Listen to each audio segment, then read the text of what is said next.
Technological advancements are improving our way of life on almost every dimension. From streaming movies to requesting on-demand transportation to getting real-time directions and finding your friends. Connectivity-driven technology is now synonymous with life experiences, every day and now on vacation. Many similar advancements are available on your cruise ship, including MedallionNet, the best Wi-Fi at sea. MedallionNet lets you stream movies, shows, and sports, as well as make Wi-Fi phone calls and video conference calls like FaceTime. That's all possible in large part thanks to what lies on board, what flies in the skies above, and the way we fuse all the technology together to ensure your experience is as great as possible. This includes simultaneously accessing multiple satellites in different orbits so that we can, 1, minimize the distance from the ship to the satellite to ensure your connection speed is maximized, and 2, minimize the impacts of weather and large geographic features so that your connection is reliable. Here's a little bit of the physics behind the best Wi-Fi at sea. First, the fundamentals. Speed equals distance divided by time. If your destination is 100 miles away, and you travel at a rate of 100 miles per hour, you will arrive at your destination 1 hour later. But if you travel at the same speed, 100 miles per hour, and you only need to go a quarter of the distance, or 25 miles, it only takes 1/4 of the time. Likewise, the closer the satellites are to Earth, the less time it takes for the data to travel. Because the distance is shorter. This is a key MedallionNet difference. MedallionNet always uses the closest satellites possible to our ship. And just for fun, radio waves travel at the speed of light, or 670 million miles per hour.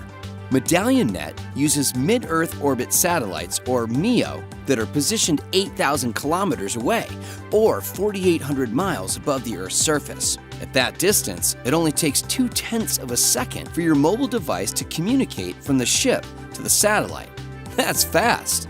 It is fast. In fact, it's 3 times faster than traditional GEO satellites, short for geosynchronous, which are in high Earth orbit, 36,000 kilometers or 22,000 miles away. Traditionally, the vast majority of cruise ships have accessed GEO satellites. And while that higher altitude has meant broader coverage, it's also meant slower connection speeds. Here's another interesting fact. The first GEO satellite, SYNCOM-2, was launched by NASA from Cape Canaveral on July 26, 1963. 50 years later, in 2013, SES Networks created the first MEO satellites, serving cruise ships, and now just 6 years later, there are 20 MEO satellites surrounding the equator that see our Medallion-class ships when they are south of 50 degrees latitude, which aligns with destinations like London and Vancouver, and which corresponds to approximately 80% of Earth's surface. However, this is a cruise ship, and cruise guests love to travel to the ends of the Earth. So what about the other 20%? GEO satellites actually still reign supreme when enabling connectivity in the polar regions. This is because GEO is not impacted by rain and weather. Whereas there's nothing more stunning than the spectacular beauty of the summer months in the northern latitudes. The weather is more dynamic there than in the perpetually sunny Caribbean and Mediterranean. So onboard Princess Cruises ships that feature MedallionNet, we leverage MEO and GEO satellites to keep you connected to the things you love most, and seamlessly shift to GEO when in the north. Thanks, GEO. In these tougher conditions, we're glad you're there. Yes, pages will take a second longer to load, but they will load in any weather condition. So let's switch from meteorology to geology. In northern latitudes, the ships themselves are dwarfed by the massive geographic features you come to see, like mountains, glaciers, and fjords.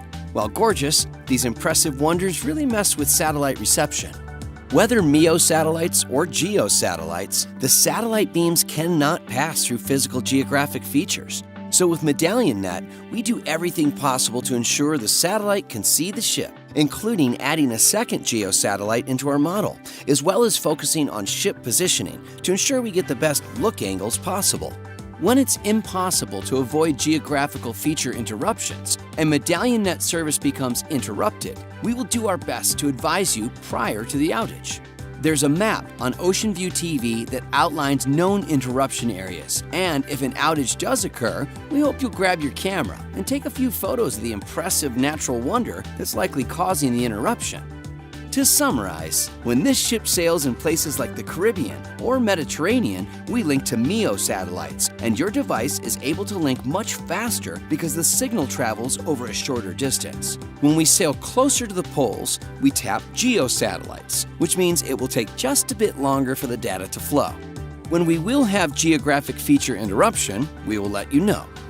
Our passion in sharing the secrets behind the best Wi-Fi at sea is for you to know that we will do everything possible to provide you with the best connectivity experience possible.